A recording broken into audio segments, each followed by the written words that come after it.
अथ षोडशोऽध्यायः। परीक्षित की दिग्विजय तथा धर्म और पृथ्वी का संवाद। सूत जी कहते हैं, शौनक जी, पांडवों के महाप्रयाण के पश्चात भगवान के परम भक्त राजा परीक्षित श्रेष्ठ ब्राह्मणों की शिक्षा के अनुसार पृथ्वी का शासन करने लगे। उनके जन्म के समय ज्योतिषियों ने उनके संबंध में जो कुछ कहा था, वास्तव में वे सभी महान गुण उनमें विद्यमान थे। उन्होंने उत्तर की पुत्री इरावती से विवाह किया। उससे उन्होंने जन्मे जय आदि 4 पुत्र उत्पन्न किए तथा कृपाचार्य को आचार्य बनाकर उन्होंने गंगा के तट पर 3 अश्वमेध यज्ञ किए, जिनमें ब्राह्मणों को पुष्कल दक्षिणा दी गई। उन यज्ञों में देवताओं ने प्रत्यक्ष रूप में प्रकट होकर अपना भाग ग्रहण किया था। एक बार दिग्विजय करते समय उन्होंने देखा कि शूद्र के रूप में कलयुग राजा का वेश धारण करके एक गाय और बैल के जोड़े को ठोकरों से मार रहा है। तब उन्होंने उसे बलपूर्वक पकड़कर दंड दिया। शौनक जी ने पूछा, महाभाग्यवान सूत जी, दिग्विजय के समय महाराज परीक्षित ने कलयुग को दंड देकर ही क्यों छोड़ दिया, मार क्यों नहीं डाला? क्योंकि राजा का वेश धारण करने पर भी था तो वह अधम शूद्र ही, जिसने गाय को लात से मारा था। यदि यह प्रसंग भगवान श्री कृष्ण की लीला से अथवा उनके चरण कमलों के मरकंद रस का पान करने वाले रसिक महानुभावों से संबंध रखता हो तो अवश्य कहिए। दूसरी व्यर्थ की बातों से क्या लाभ, उनमें तो आयु व्यर्थ नष्ट होती है। प्यारे सूत जी, जो लोग चाहते तो हैं मोक्ष, परंतु अल्पायु होने के कारण मृत्यु से ग्रस्त हो रहे हैं, उनके कल्याण के लिए भगवान यम का आवाहन करके उन्हें यहाँ शामित्र कर्म में नियुक्त कर दिया गया है। जब तक यमराज यहाँ इस कर्म में नियुक्त हैं, तब तक किसी की मृत्यु नहीं होगी। मृत्यु से ग्रस्त मनुष्य लोक के जीव भी भगवान की सुधा तुल्य लीला कथा का पान कर सकें, इसीलिए महर्षियों ने भगवान यम को यहाँ बुलाया है। एक तो थोड़ी आयु और दूसरे कम समझ, ऐसी अवस्था में संसार के मंद भाग्य विषयी पुरुषों की आयु व्यर्थ ही बीती जा रही है, नींद में रात और व्यर्थ के कामों में दिन।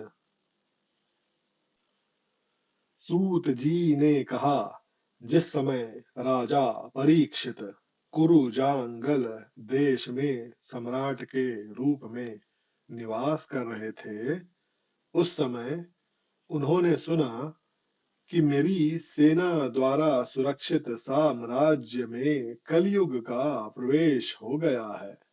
इस समाचार से उन्हें दुख तो अवश्य हुआ, परंतु यह सोचकर कि युद्ध करने का अवसर हाथ लगा, वे उतने दुखी नहीं हुए। इसके बाद युद्धवीर परीक्षित ने धनुष हाथ में ले लिया। वे श्याम वर्ण के घोड़ों से जुते हुए सिंह की ध्वजा वाले सुसज्जित रथ पर सवार होकर दिग्विजय करने के लिए नगर से बाहर निकल पड़े।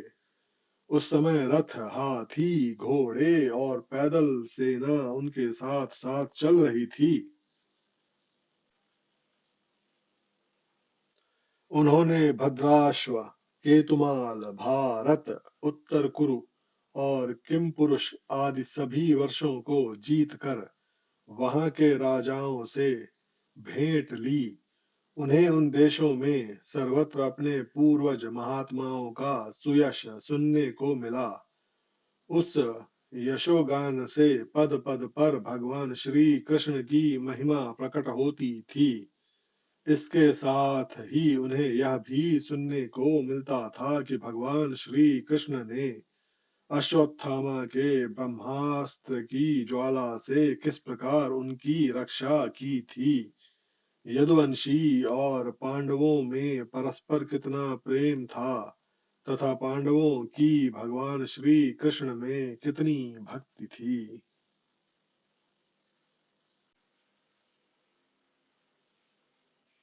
जो लोग उन्हें ये चरित्र सुनाते उन पर महामना राजा परीक्षित बहुत प्रसन्न होते।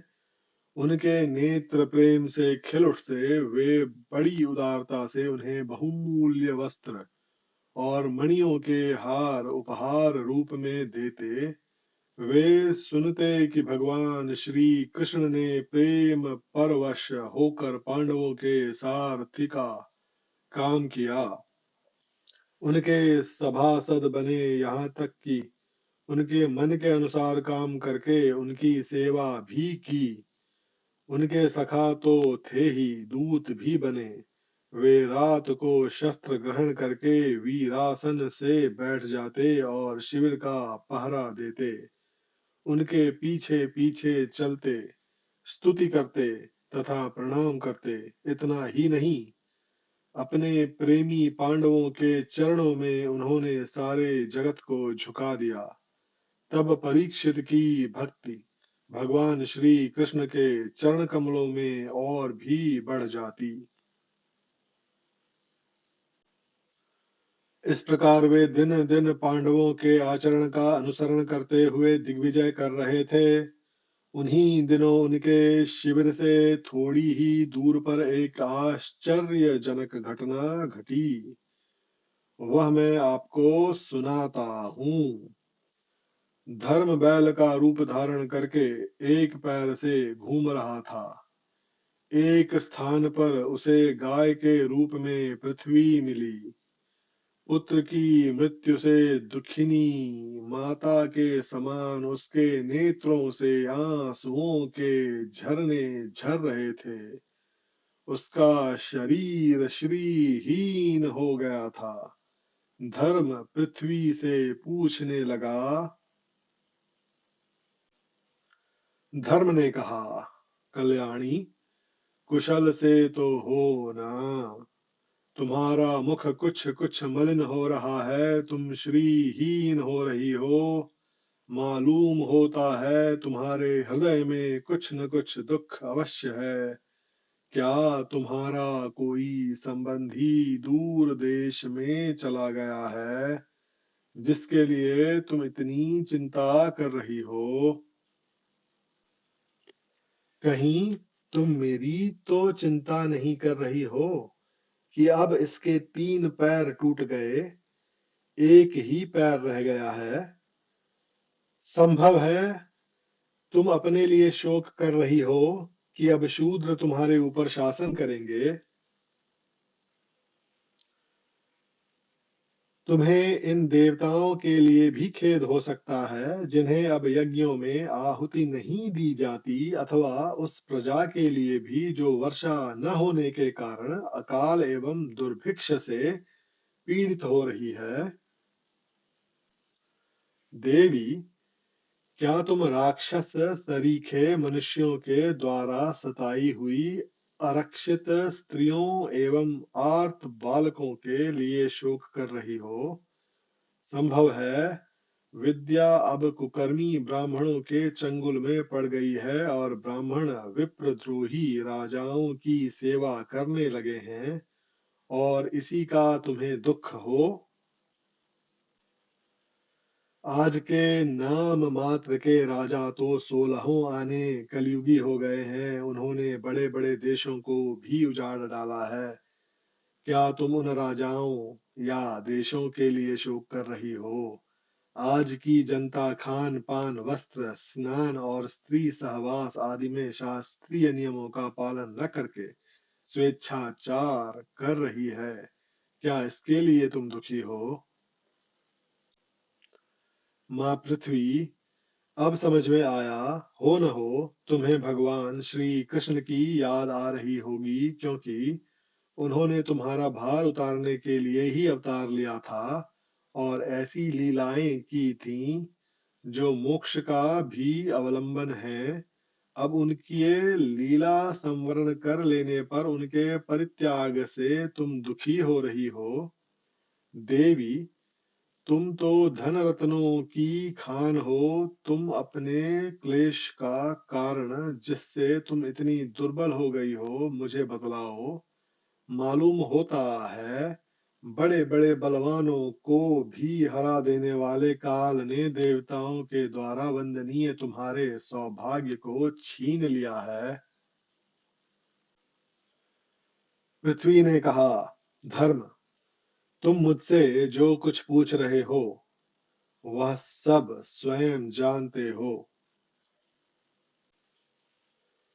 जिन भगवान के सहारे तुम सारे संसार को सुख पहुंचाने वाले अपने चारों चरणों से युक्त थे, जिनमें सत्य, पवित्रता, दया, क्षमा, त्याग, संतोष, सरलता, शम, दम, तप, समता, तितिक्षा, उपरति, शास्त्र विचार, ज्ञान, वैराग्य, ऐश्वर्य, वीरता, तेज, बल, स्मृति, स्वतंत्रता, कौशल, कांति, धैर्य, कोमलता, निर्भीकता, विनय, शील, साहस, उत्साह, बल, सौभाग्य, गंभीरता, स्थिरता,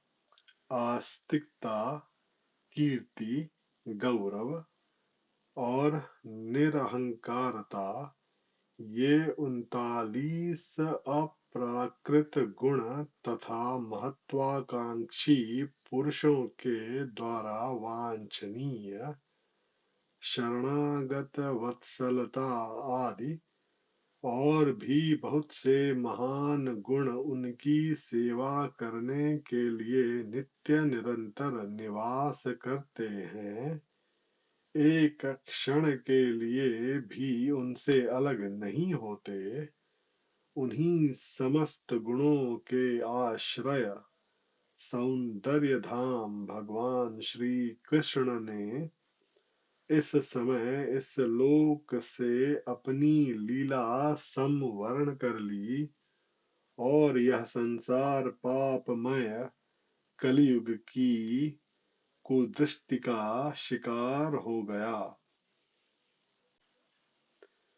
यही देखकर मुझे बड़ा शोक हो रहा है।